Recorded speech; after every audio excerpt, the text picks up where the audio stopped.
시대의 소망 제40장 호수의 밤. 봄날 저녁 황혼의 사람들은 풀이 많은 평지에 앉아 그리스도께서 준비하신 음식을 먹었다. 그날 그들이 들은 말씀은 하나님의 음성과 같이 들렸다. 그들이 목도한 병 고치는 이적은 오로지 하나님의 능력만이 행할 수 있는 일이었다. 그러나 보리떡의 이적은 그 큰 군중의 각 사람에게 감명을 주었다. 모든 사람이 다 그 이적이 주는 유익을 받았다. 모세 시대의 하나님께서는 광야에서 만나로 이스라엘을 먹이셨다. 그날 그들을 먹인 이 사람이 모세가 예언한 그 사람이 아니고 누구이겠는가? 어떤 인간의 능력도 보리떡 5개와 물고기 2마리로 몇천 명이나 되는 배고픈 무리를 배불리 먹일 만한 양식을 만들어낼 수 없었다.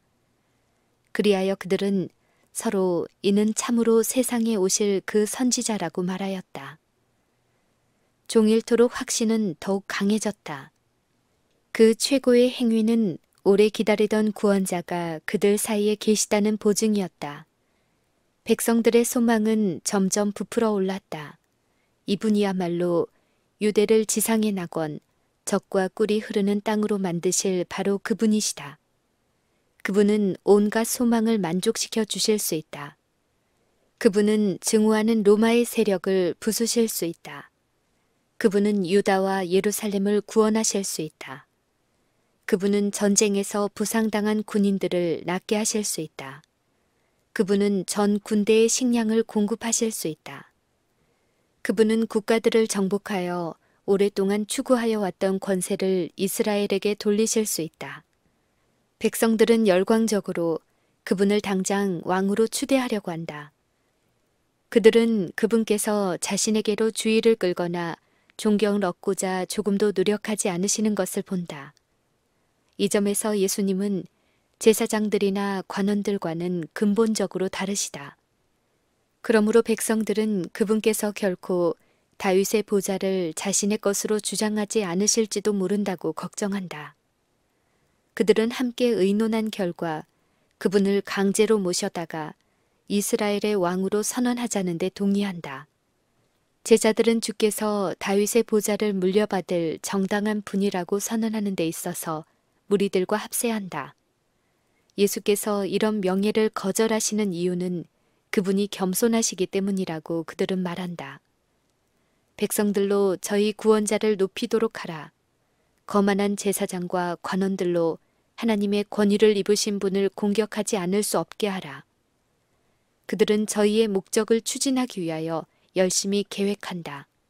그러나 예수께서는 무슨 일이 진행되고 있는지를 아시며 또 그들은 알 수 없었지만 이러한 운동이 어떤 결과를 초래할지를 아신다. 지금도 제사장과 관원들은 그분의 생명을 노리고 있다. 그들은 백성들을 그들에게서 떠나가게 한다고 그분을 비난한다. 그분을 왕위로 추대하려는 노력에 폭력과 폭동이 뒤따를 것이며 그렇게 되면 영적 왕국의 사업은 방해를 받을 것이다. 이 운동은 지체 없이 저지되어야 한다. 예수께서는 제자들을 불러 당신이 백성들을 해산시키는 동안 배를 타고 즉시 가버나움으로 돌아가라고 명령하신다. 그리스도의 명령을 따르기가 이번처럼 불가능하게 보인 적은 없었다. 제자들은 예수님을 왕위에 앉히려는 대중운동을 오랫동안 원했다. 이 모든 열정이 허지로 돌아간다는 것을 생각하니 제자들은 견딜 수가 없었다. 유월절을 지키기 위하여 모여든 군중들은 새 선지자를 보기를 갈망하였다. 그분의 제자들에게는 이 시기가 저희의 사랑하는 선생을 이스라엘의 왕위에 앉히는데 황금같이 귀한 기회처럼 보였다. 이 새로운 야심에 불타는 그들에게 예수님을 홀로 그 황량한 해변에 남겨두고 저희만 떠나가기란 어려운 일이었다. 그들은 그 계획에 이의를 제기하였으나 예수께서는 그들을 향하여 전에 결코 취하지 않으셨던 위엄으로 말씀하셨다. 그들은 더 이상 반대하여도 소용이 없는 것을 알고 잠잠히 바다를 향하여 돌아섰다. 예수께서는 군중에게 해산을 명령하신다. 그분의 태도가 매우 단호하므로 그들은 감히 불순종하지 못한다. 찬송과 칭찬의 말이 그들의 입술에서 사라진다. 그분을 붙잡으려고 막 나서다가 그들의 발걸음은 멈춰지고 기쁘고 열성적인 표정이 그들의 용모에서 사라진다. 그 무리 가운데는 심지가 굳고 결심이 굳은 사람들도 있지만 왕다운 예수님의 태도와 몇 마디의 조용한 명령은 소동을 평정하고 그들의 계획을 좌절시킨다. 그들은 예수께 모든 지상의 권세 이상의 능력이 있음을 깨닫고 한마디의 질문도 없이 복종한다. 예수께서는 홀로 남게 되자 기도하러 따로 산에 올라가셨다. 그분께서는 여러 시간 동안 계속해서 하나님께 간구하셨다. 그 기도는 자신을 위한 것이 아니라 사람들을 위한 것이었다. 그분께서는 사단이 사람들의 이해력을 어둡게 하여 판단을 그르치지 못하도록 당신의 사명의 거룩한 본질을 그들에게 드러낼 능력을 얻기 위하여 구하셨다. 구주께서는 지상에서 봉사하실 기한이 거의 끝난 것과 당신을 구주로 영접할 사람이 매우 드물 것을 아셨다. 괴롭고 투쟁하는 심령으로 그분은 제자들을 위하여 기도하셨다. 그들은 격심한 시험을 받을 것이었다. 일반적 기만 위에 기초를 둔 오랫동안 품어온 저희의 소망은 매우 고통스럽고 굴욕적인 모양으로 실망을 당할 것이었다. 그들은 그분께서 다윗의 보좌에 오르기는커녕 십자가에 못 박히시는 것을 목도할 것이었다. 사실 이것이 그분의 참된 대관식이 될 것이었다. 그러나 제자들은 이것을 식별하지 못하였기 때문에 저희가 시험이라고 인정하기가 곤란한 격렬한 시험이 닥칠 것이었다. 지력을 깨우치고 이해력을 넓혀주는 성령이 아니면 제자들의 믿음은 타락할 것이었다.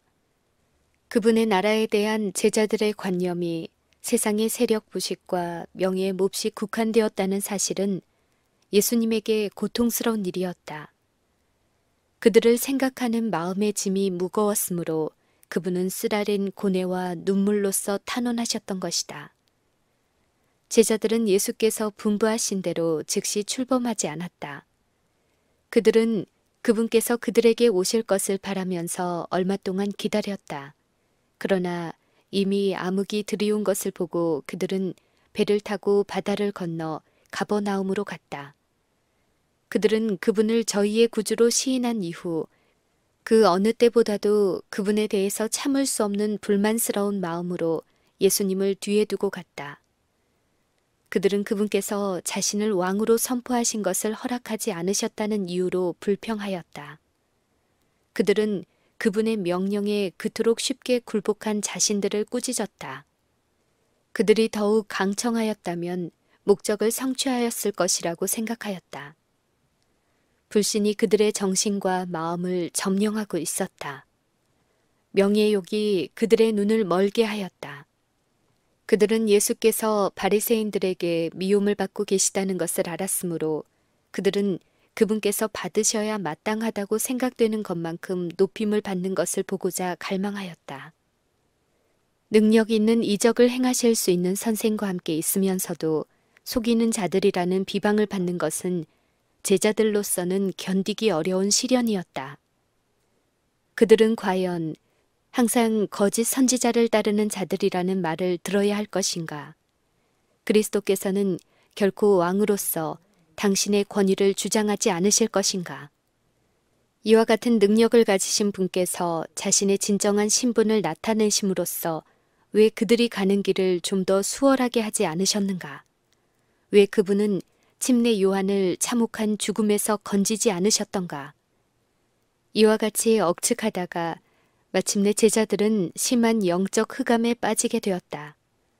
바리새인들이 주장하는 대로 예수님이 사기꾼은 아닐까 하고 그들은 의심하였다. 제자들은 그날 그리스도의 기이하신 행적을 목도하였다. 마치 하늘이 땅에 내려온 듯한 느낌이었다. 그 귀하고 영광스러운 날에 대한 기억이 그들을 믿음과 소망으로 가득 차게 했어야 했다. 만일 그들이 마음에 가득한 이 일에 대하여 피차에 이야기하였다면 결코 시험에 빠지지 않았을 것이다. 그러나 실망이 그들의 생각을 사로잡았다. 남은 조각을 거두고 버리는 것이 없게 하라고 하신 그리스도의 말씀은 유의되지 않았다. 이때는 제자들이 큰 축복을 받은 시기였으나 그들은 그 모든 것을 다 잊어버렸다. 그들은 요동하는 물 가운데 빠져 있었다. 제자들의 생각은 격동하고 분별력이 없었으므로 주께서는 그들의 심령을 괴롭게 하고 그들의 마음을 차지할 다른 어떤 것을 그들에게 주셨다. 하나님께서는 사람들이 무거운 부담과 근심을 자초할 때에는 때때로 이렇게 하신다. 제자들은 근심할 필요가 없었던 것이다. 이미 위험은 급히 접근해 오고 있었다. 격렬한 태풍이 갑자기 제자들을 엄습하였으나 그들은 그 태풍을 맞을 준비가 되어 있지 않았다. 그것은 갑작스런 기상의 변화였다. 왜냐하면 그날은 매우 청명하였기 때문이었다. 강풍이 그들을 때릴 때 그들은 겁에 질렸다. 그들은 불만도 불신도 안타까움도 다 잊어버렸다. 각 사람은 모두 배가 가라앉지 않게 하려고 힘썼다. 벳세다에서 제자들이 예수님과 만나기로 예정한 지점까지는 해상에서 불과 얼마 되지 않았다. 보통 일기라면 불과 몇 시간밖에 걸리지 않는 거리였다. 그러나 제자들은 지금 저희가 도착하려는 지점에서 자꾸만 멀리 떠밀려 가고 있었다. 밤 사경까지 그들은 힘써 노를 저었다. 그러나 지쳐버린 이들은 노젓기를 단념하고 말았다. 저들은 폭풍과 암흑의 바닷 가운데서 속수무책이라는 것을 깨닫고 그들의 선생이 함께 계셨으면 하고 갈망하였다. 예수께서는 그들을 잊지 않으셨다. 감찰하시는 분께서는 해안에서 겁에 질려 태풍과 싸우고 있는 그들을 보셨다. 그분께서는 일순간도 당신의 제자들을 잊지 않으셨다. 그분의 눈은 깊은 우수를 띠고 폭풍에 시달리는 귀한 짐을 실은 배를 좇으셨으니 이는 이 사람들이 세상의 빛이 될 것이었기 때문이었다. 어머니가 부드러운 사랑으로 자녀를 보살피는 것처럼 긍휼이 많으신 주께서는 당신의 제자들을 지켜보셨다. 그들의 마음이 진정되고 거룩하지 못한 야심이 가라앉고 겸손히 도움을 요청하는 기도를 드렸을 때 그들은 구조를 받았다. 이제는 죽는다고 생각한 바로 그 순간에 희미한 빛이 물 위로 그들에게 다가오는 신비한 모습을 비춘다. 그러나 그들은 그것이 예수신 줄을 알지 못한다. 그들은 자신들을 도우러 오신 그분을 원수로 생각한다. 공포가 그들을 억누른다. 쇳덩이처럼 단단한 근육의 힘으로 노를 잡았던 손이 풀린다. 배는 파도가 치는 대로 흔들린다. 제자들의 눈은 일제히 못 박힌 듯 거품 있는 바다의 흰 물결 위를 걸어오는 사람의 환상에 집중된다. 그들은 그것이 저희의 죽음을 예시하는 유령이라고 생각한다. 그들은 무서워서 소리를 지른다. 예수께서는 마치 그들을 지나쳐 버릴 듯이 앞으로 지나가신다. 그러나 제자들은 그분을 알아보고 구해주시기를 간구하면서 소리친다. 그들의 사랑하는 주께서는 돌아서시고 그분의 음성이 저희의 공포를 가라앉힌다. 안심하라. 내니 두려워 말라. 그들이 이 기이한 사실을 확인할 수 있게 되자마자 베드로는 거의 정신을 잃다시피 기뻐하였다. 아직도 믿기 어렵다는 듯이 그는 소리 지르기를 주여 만일 주시어든 나를 명하사 물 위로 오라 하소서 라고 하였다. 그러자 그분께서 오라 하시었다. 베드로는 예수님을 바라보면서 안심하고 걸어간다. 그러나 자만하는 마음이 생겨 배 위에 있는 동료들을 잠시 뒤돌아볼 때 그의 눈길은 예수님에게서 돌아선다. 바람은 몹시 사납다. 파도가 높이 솟아 베드로와 주님 사이로 직접 밀려오자 베드로는 겁이 난다. 잠깐 동안 그리스도께서 베드로의 시야에서 보이지 않게 되자 그의 믿음은 무너진다. 그는 빠지기 시작한다. 그러나 물결이 그를 삼키려 할 때 베드로는 그의 눈을 들어 성난 물결에서 돌이켜 예수께 고정시키고 주여 나를 구원하소서라고 외친다. 예수께서는 즉시 내민 손을 붙잡으면서 믿음이 적은 자여 왜 의심하였느냐 라고 말씀하셨다. 베드로는 주님의 손을 잡고 나란히 걸어서 함께 배 안으로 들어왔다. 그러나 베드로는 이제 굴복하여 말이 없었다. 그는 동료들에게 자랑할 이유가 없었으니 이는 불신과 자고심으로 말미암아 자칫하면 그의 목숨을 잃을 뻔하였기 때문이었다.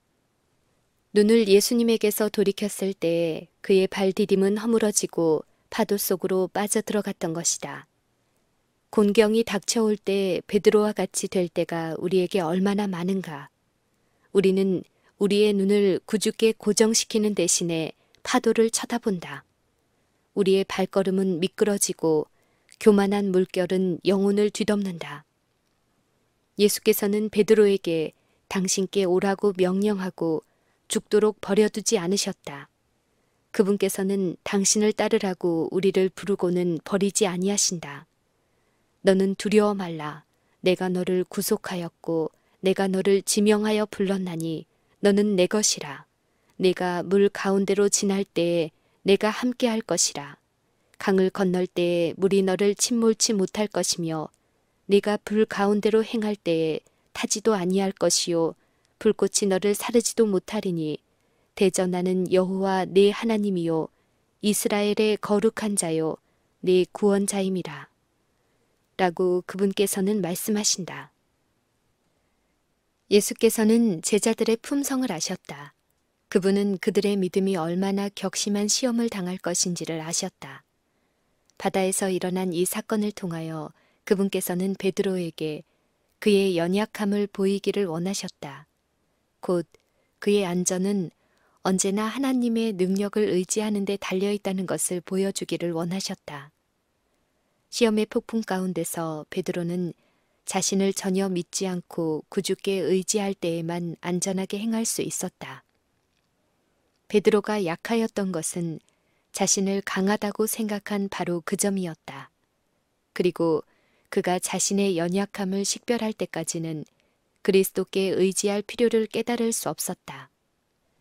만일 베드로가 바다에서 있었던 경험을 통하여 예수께서 가르치고자 하셨던 교훈을 배웠다면 큰 시험이 닥쳐왔을 때 넘어지지 않았을 것이다. 하나님께서는 날마다 당신의 자녀들을 교훈하신다. 그분께서는 일상생활의 환경을 통하여 저들이 그분의 섭리가 그들에게 지정한 더욱 넓은 무대에서 그들이 맡은 부분을 행하도록 준비시키고 계신다. 인생의 위기에서 승패를 결정짓는 것은 매일의 시험에 대한 승부에 달려있다. 하나님께 끊임없이 의지할 필요를 깨닫지 못하는 자들은 시험에 지고 말 것이다. 지금 우리는 우리의 발이 안전하여 결코 동요되지 않을 것처럼 생각할지 모른다. 우리는 확신을 가지고 나는 내가 믿어온 분을 안다. 아무것도 하나님과 그분의 말씀에 대한 나의 믿음을 흔들어 놓을 수 없다라고 말할 수 있을지 모른다. 그러나 사단은 유전적이거나 개발된 품성의 특성을 이용하여 자신의 필요나 결함에 눈이 멀도록 계획하고 있다. 자신의 연약함을 깨닫고 확고부동하게 예수님을 바라볼 때 우리는 안전하게 행할 수 있다. 예수께서 배 안에 들어가시자마자 바람은 멈추고 배는 곧 저희의 가려던 땅에 이르렀더라. 공포의 밤은 가고 먼동이 트기 시작하였다. 제자들과 또한 배에 탔던 다른 사람들은 감사한 마음으로 예수님의 발 앞에 부복하여 진실로 하나님의 아들이로소이다 라고 말하였다.